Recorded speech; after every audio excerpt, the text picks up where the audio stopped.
Hivi sasa ni saa 6 kamili za mchana. Ifuatayo ni taarifa ya habari kutoka Radio Kwizera FM. Somaji ni Kanyesha Faustini na kwanza ni muktasari wake. Serikali mkoani Shinyanga imeiagiza halmashauri ya manispaa ya Kahama kuongeza utoaji elimu kwa wafanyabiashara wasiokuwa na leseni za biashara ili kuongeza mapato katika halmashauri hiyo. Wanawake katika mamlaka ya mji mdogo wa Katoro mkoani Geita wametakiwa kujitokeza katika kugombea nafasi mbalimbali za uongozi. Na ripoti mpya ya Umoja wa Mataifa imeonyesha ukatili dhidi ya watoto kwenye maeneo ya mizozo na vita umeongezeka na kufikia 25%. Habari kamili. Geita. Wanawake katika mamlaka ya mji mdogo wa Katoro wilaya Geita mkoani Geita wametakiwa kujitokeza katika kugombea nafasi mbalimbali za uongozi badala ya kuendelea kushikilia dhana potofu. Kauli hiyo imetolewa na katibu wa Chama cha Mapinduzi wilaya ya Mbogwe Bi Grace Abel wakati akizungumza na wanawake katika mji wa Katoro, ikiwa ni moja ya hamasa yake inayoendelea ndani ya mkoa wa Geita kuhamasisha wanawake na uongozi. Bi Abel amesema kuwa kumekuwepo na dhana potofu inayojengeka na ya kwamba wanawake ni viumbe dhaifu, lakini dhana hiyo ni potofu, kwani wapo baadhi ya wanawake ambao wanafanya vizuri kazi katika nafasi mbalimbali za uongozi walizozishika. Kina mama tumekuwa waoga kujitokeza kugombea. Ni kwa nini? Ni kutokana na dhana potofu ambazo tunaamini kabisa kwamba kiongozi mzuri ni mwanaume. Na sisi tumekuwa tukirudi nyuma kwa kuona mwanaume, jamii inamtambua kwamba mwanaume ndiye kichwa. Kwa hiyo tumekuwa waoga kwenda kugombea. Lakini jambo jingine, tumekuwa tunaogopa kukutana na jambo moja kwa maana ya rushwa ya ngono. Kwa hiyo niwaombe kina mama, jitokezeni mgombee muda unapofika. Gombeeni kina mama nafasi zote, mjaribu. Na Mwenyezi Mungu atawasimamia. Mtaanza polepole, inawezekana kwa gombea mara ya kwanza ukashindwa, lakini mara ya pili, mara ya tatu, mara ya 4 utanyanyuka. Kwa upande wake mwenyekiti wa Umoja wa Wanawake ndani ya mamlaka ya mji mdogo wa Katoro Bi Fatuma Nasoro amesema mwanamke ni msingi katika familia, hivyo haina budi kila mwanamke kuhakikisha na kuwa kioo ndani ya jamii kwa kusimamia misingi bora maadili kwa watoto wao. Kakonko. Watumishi katika halmashauri ya wilaya Kakonko mkoani Kigoma wamehimizwa kuzingatia matumizi ya mifumo katika kutekeleza majukumu yao, kuwezesha uwazi na ufanisi hususan kwenye malipo pamoja na ukusanyaji wa fedha. Hayo yameelezwa na katibu utawala wa mkoa wa Kigoma Hashim Rugwa akizungumza katika baraza la madiwani wakati wa kupitia na kujibu hoja za mkaguzi na mdhibiti mkuu wa hesabu za serikali CAG katika wilaya ya Kakonko. Amesema kuimarishwa kwa matumizi ya mfumo katika kutekeleza majukumu yao kunaondoa migogoro isiyokuwa ya lazima, ikiwemo matumizi mabaya ya fedha pamoja na baadhi ya watumishi kukosa stahiki zao kutokana na kutokuwepo kwa taarifa sahihi kwenye mifumo hiyo. Kwa upande wake mkurugenzi mtendaji wa halmashauri ya Kakonko mkoani Kigoma Ndaki Muhuli amesema halmashauri hiyo itaendelea kufanya kazi kwa weledi, maelekezo pamoja na ushauri uliotolewa na mkaguzi na mdhibiti mkuu wa hesabu za serikali CAG kuhakikisha katika mwaka wa fedha ujao 2024-2025 halmashauri hiyo iweze kufanya vizuri katika ukaguzi huo. Kahama. Serikali mkoani Shinyanga imeiagiza halmashauri ya manispaa ya Kahama kuongeza utoaji wa elimu kwa wafanyabiashara wasiokuwa na leseni za biashara.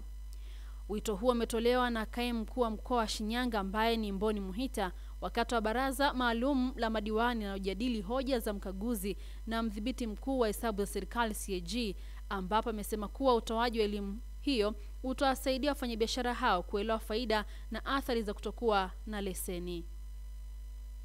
Kuna wafanyabiashara ambao wamekuwa wakiendesha biashara zao bila leseni, na hao pia naomba kwa kweli ongezeni kasi kwenye timu ambayo mnaiunda ili kuhakikisha kwamba waendelee kupata elimu na kuelewa faida za matumizi ya leseni, lakini pia waelewe athari za kutokuwa na leseni, sababu tuna watu wa aina mbili duniani. Yuko mtu ambaye lugha ya kumweleza faida anaielewa zaidi, lakini yuko mtu pia ambaye lugha ya athari ya kutokuwa na leseni anaielewa zaidi. Naonyesha si watu wenye nia wala nia njema ya kuweza kushirikiana na sisi kama serikali ili kuweza kulipa mapato au kodi zile ambazo tunatakiwa kusimama.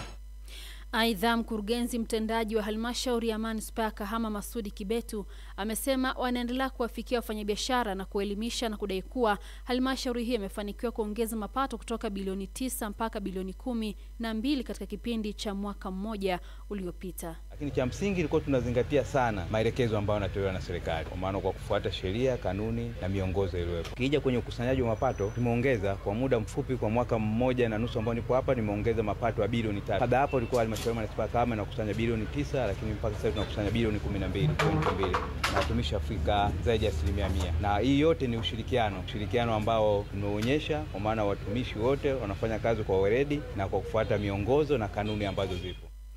Unaendelea kusikiliza taarifa ya habari kutoka Radio Kwizera FM. New York.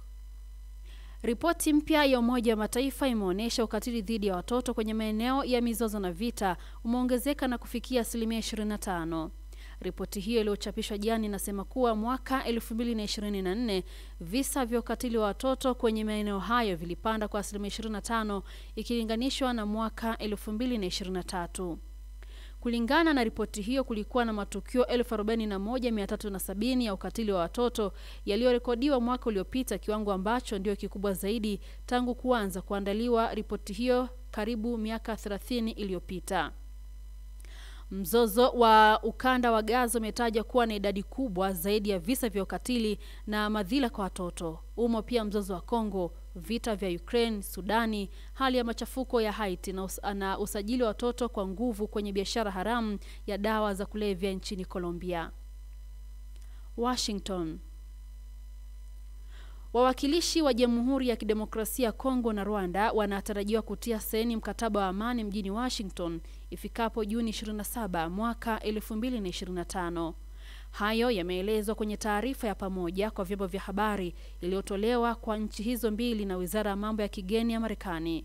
Taarifa hiyo imesema kwamba mkataba huo unajumuisha vipengele vya kuheshimu kwa hadhi ya mipaka kila upande, kukomesha uhasama, kuweka chini silaha na kujumuishwa kwa makundi ya waasi ndani ya mifumo ya dola.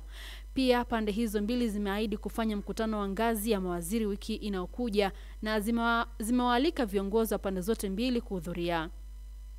Kutiwa saini mkataba huo kunaweza kufungua njia kumalizika kwa mzozo mbaya zaidi wa kibinadamu mashariki mwa Jamhuri ya Kidemokrasia ya Kongo, ambako jeshi la serikali linapambana na kundi la waasi wa M23 linalosemwa linaunga mkono na Rwanda.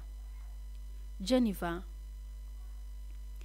Mawaziri wa mambo ya kigeni wa nchi tatu za Ulaya wanakutana na mwenzao wa Irani hii leo mjini Geneva, wakilenga kurejesha njia ya kidiplomasia kuhusiana na mradi tata wa nyuklia wa Iran. Mawaziri hao Joan Wadepoul wa Ujerumani, Jean-Noel Barrot wa Ufaransa na David Lammy wa Uingereza watakutana na Abbas wa Irani, wakiwa pamoja na mkuu wa sera za kigeni wa Umoja wa Ulaya Kaja Kallas. Mkutano huo unafanyika katikati ya mapigano baina ya Israel na Irani yaliyozuka mnamo wiki iliyopita baada ya Israel kuishambulia Irani ikisema imechukua hatua za kijeshi dhidi ya mradi wa nyuklia wa nchi hiyo. Israel pia imekuwa ikimrai Donald Trump wa Marekani kuishambulia miundombinu ya nyuklia ya Irani, wanaoituhumu kuwa na mpango wa kuunda silaha za nyuklia, madai ambayo Tehran imekanusha kila siku. Na sasa msikilizaji, ni wasaa wa Waza Wazua. Na hii leo katika Waza Wazua, ulichonacho wengi wanaweza kuwa nacho, lakini vile ulivyo hakuna anayeweza kuwa. Na huo ndio mwisho wa taarifa ya habari. Endelea kutufuatilia katika mitandao yetu ya kijamii, Instagram, TikTok na X @Radio Kwizera FM, YouTube Kwizera TV, na website yetu ni radiokwizera.co.tz. Saa 10 kamili utaletewa duru zetu alasiri.